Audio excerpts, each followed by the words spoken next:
Bonsoir, Président. Bonsoir.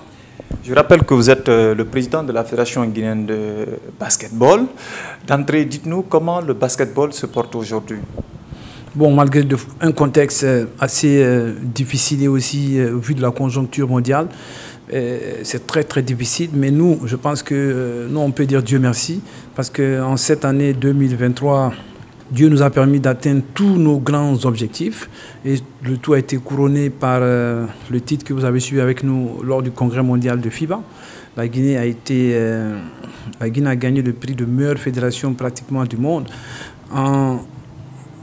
sur l'exercice 21-23, vu la progression des équipes devant des pays comme le Sud-Soudan et qui ont une pléiade de joueurs venant d'Amérique du Nord, et avec des gens comme Lior Deng. Donc, il faut dire qu'un pays comme la Guinée, qui n'a même pas le minimum d'infrastructures, arrive à se hisser à ce niveau. Moi, je dis chapeau à tous les passionnés de basketball, au ministère des Sports, à la présidence de la République, à tous ces jeunes qui se battent jour et nuit. Et cela encore nous démontre qu'avec la volonté, on peut tout atteindre. Également, vous participez à des compétitions à l'échelle internationale, mais nous remarquons que sur le plan local, il n'y a pas de compétition officielle pour les jeunes. Pourquoi? Bon, il y a en fait le problème, je vais vous l'expliquer, hein, c'est une stratégie de management que nous avons. On a beaucoup de compétitions sur le plan local. J'évite des fois de contredire des gens parce que beaucoup le disent très souvent. Président, localement, on ne vous voit pas jouer ici. Pour vous donner une idée, peut-être vous ne le savez pas, on a joué cette année à Farana, on a joué à Doubreka, on a joué à Mamou, on a joué à Labé, on a joué en Guinée forestière à Zérekoré. Mais bon, pour des raisons économiques, des fois, on a des axes sur lesquels on ne met pas de l'argent. Sur le plan communication, par exemple, des fois, on ne met pas des moyens dessus parce qu'on préfère utiliser les maigres fonds que nous avons que sur la compétition.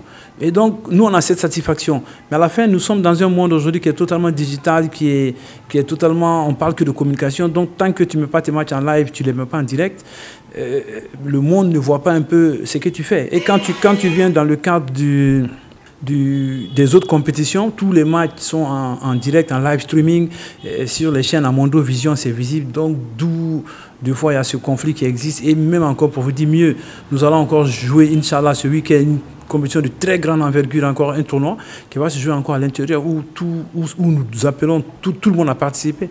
Le fait déjà de se mettre en route et se préparer pour les grandes compétitions à venir. D'où vous tirez cette démarche quand même d'aller vers l'intérieur du pays. Vous avez parlé de Farana, de Zérekoré, il y a Dabola qui se prépare également. C'est une politique qui vise à rendre visible le basketball à l'intérieur du pays. Je pense aussi, que c'est même un cas de conscience. Hein. Tu es obligé de faire jouer un peu ces jeunes qui ont soif de basketball, qui réclament, qui nous appellent tous les jours. Et ils ont besoin aussi de formation. Et aussi, on a de très grands objectifs à la fédération, c'est de rendre la Guinée numéro 1 du basketball sur le plan africain, voire mondial. Donc, seul Conakry ne terminera pas à ce niveau. Et je pense que même cette équipe qui a remporté un peu la CAN des U16, il n'y a pas longtemps, on avait des joueurs de l'intérieur. Donc c'est un peu cela. Donc si on ratisse large, je pense qu'on aura des pièces rares qu'on pourra dénicher un peu partout, même à Kiboula, pourquoi pas. Comme une surprise, Monsieur le Président, vous annoncez ces derniers moments que vous partirez en 2024. Est-ce qu'on peut savoir les raisons? On a tout donné pour un moment, même si pour un temps de recul, c'est important de laisser d'autres personnes aussi manager, voir. Mais quitter, c'est un peu exagéré. Le basketball, c'est une passion. On sera toujours là, quelque part, pour aider soit un club, soit même encore l'institution, pour les aider à ne pas surtout régresser. Parce que ce que nous avons bâti avec la force des bras, comme je l'ai dit. On les a fait brique par brique. Donc, on ne laissera personne venir un peu détruire cela. C'est pour la République de Guinée. Donc, même quand on va quitter, on sera là, juste comme conseiller ou comme acteur indépendant, pour toujours aider ce basket à maintenir le cap. Parce qu'on a un rêve supérieur, c'est de rendre la Guinée championne d'Afrique dans toutes les catégories, en junior, en senior, hommes et dames. Et aussi, pourquoi pas, rester au sommet de la pyramide pendant très longtemps, comme d'autres pays l'ont réussi. On peut s'attendre à Sapopa, prendre un club Le président d'un club? Bien sûr, bien sûr. Même là, moi, je suis même pas en projet. Étant président, déjà, moi, je gère plusieurs associations. J'ai des clubs féminins dont je suis président. J'ai des clubs aussi de jeunes, beaucoup de clubs. Hein. Et aussi, n'oubliez pas que je suis membre fondateur aussi du club Slack, qui joue la Champions League à un certain niveau. Donc, on est beaucoup investi et je pense que ça, c'est toute une vie. Et Inch'Allah, on sera toujours présent, quelle que soit la position, on sera toujours présent dans un club ou dans des associations de jeunes pour les permettre d'avancer et pour être au sommet un peu du basketball guinéen-africain. Ça fait plusieurs années, vous êtes président de cette fédération, Monsieur le Président.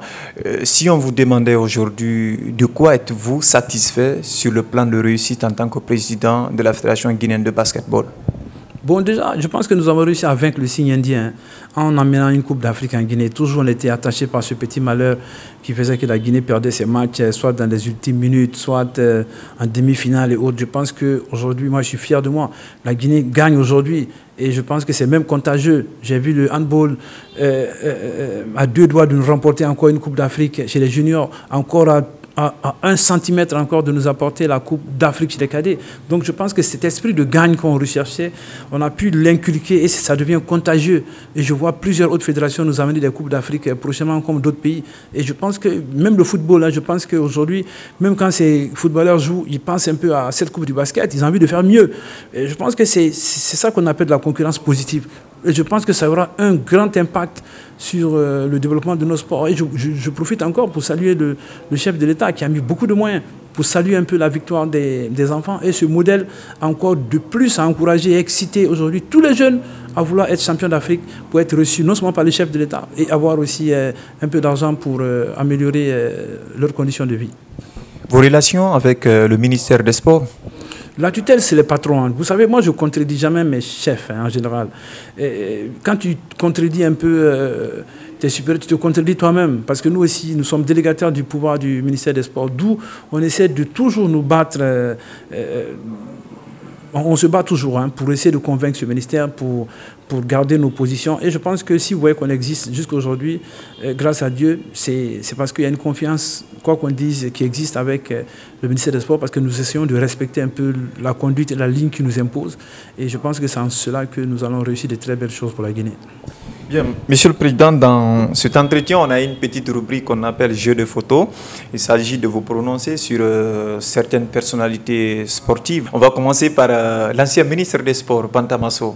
Ah, un fonceur, hein. Je pense que il se battait comme il pouvait avec ses moyens et aussi il avait un contact très proche avec les fédérations. Donc, pour dire que je me souviens, lors d'une réunion, il a même dit que chaque président de fédération doit être considéré comme un directeur national.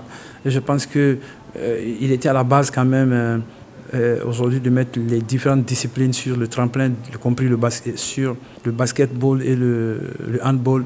Et plusieurs autres disciplines en ont profité. Et aujourd'hui, je pense qu'il doit être fier où il est. Parce que 10 ans, aujourd'hui, ça paye. Le ministre paye. Champion du monde. Je pense que l'idée, c'était de nous contaminer avec sa force de champion. Et je pense qu'il le réussit un tant bien que mal. Aujourd'hui, moi, je suis fier quand je vois ces équipes guinéennes là aujourd'hui trôner un peu, qui sont un peu sur le toit du monde. Et le ministre a ouvert, quoi qu'on dise, la porte à toutes les disciplines. Tout le monde, toutes les disciplines, je pense que c'est jamais vu, ont eu la chance de participer à une compétition ou à plusieurs tournois. Et petit à petit, je pense que la Guinée commence à renouer avec les médailles dans des sports dans le karaté, taekwondo et autres. Et nous, les sports d'équipe aussi, je pense que nous commençons à avoir des titres sur le continent. Et je pense que ça, c'est à saluer.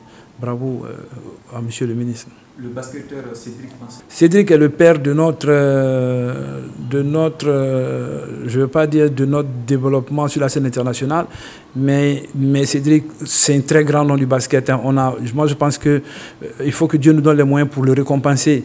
Parce que c'est grâce à Cédric, je me souviens, j'ai une anecdote pour vous, j'étais au restaurant en ville, Cédric me vient de la France, il me dit, Président, je vais vous envoyer à la Coupe d'Afrique. Je le regarde du côté de l'œil, je dis, mais attends, est-ce que ce monsieur, ça va dans sa tête, tu vois? Et il m'a dit, Président, implique-toi, mets tout ce que tu peux. J'ai dit, ok, moi de mon côté, il n'y aura pas de défaut, on va s'y mettre. Et le résultat était là, Cédric nous fait des matchs exceptionnels, il nous bat le Mali et le Sénégal. Après, on bat le Cap-Vert à Dakar, cette équipe se retrouve à la Coupe d'Afrique des Nations pour après 32 ans, la Guinée revient à la Coupe d'Afrique des Nations. Donc chapeau à notre capitaine emblématique et on se battra au temps venu pour lui apporter suffisamment de reconnaissance. Bien, on arrive vers la fin de cet entretien. Est-ce que vous avez un message pour la famille du basketball guinéen? Oui, le message il est le même, hein. Moi, c'est toujours à l'unité et la porte reste ouverte. Le basket n'appartient pas à Sakouba Keita. C'est un sport national. Seulement, c'est que j'ai un petit savoir-faire qu'il faut être un peu exigeant. Aujourd'hui, malheureusement, on se retrouve dans un monde professionnel où l'adversaire de la Guinée, c'est la France, c'est les États-Unis, c'est l'Allemagne. Donc, on ne peut plus gérer le basket à la guinéenne, à l'ancienne. Il faut des licences, il faut des documents administratifs à jour, il faut des moyens. Ils ne sont plus dans le système socialiste, malheureusement. Il faut générer aussi des fonds. Donc, ce qui nous amène à aller voir des partenaires et faire travailler la tête pour avoir beaucoup de moyens pour participer à toutes nos différentes compétitions. Aujourd'hui, la Guinée a beaucoup de compétitions. Donc, nous sommes sur tous les tableaux dans le monde. Voilà, donc je demande à tout le monde de revenir. Nous sommes des frères, nous sommes des parents. Et le basket ne doit pas être un facteur pour nous diviser. Au contraire, ça doit nous souder. Et nous ne sommes pas du tout en plus rancuniers. Donc, la porte reste ouverte. Il suffit de venir négocier. Sakouba restera toujours au service du basketball guinéen. Nous sommes passionnés de la Guinée. Merci, Monsieur le Président. C'est moi qui vous remercie.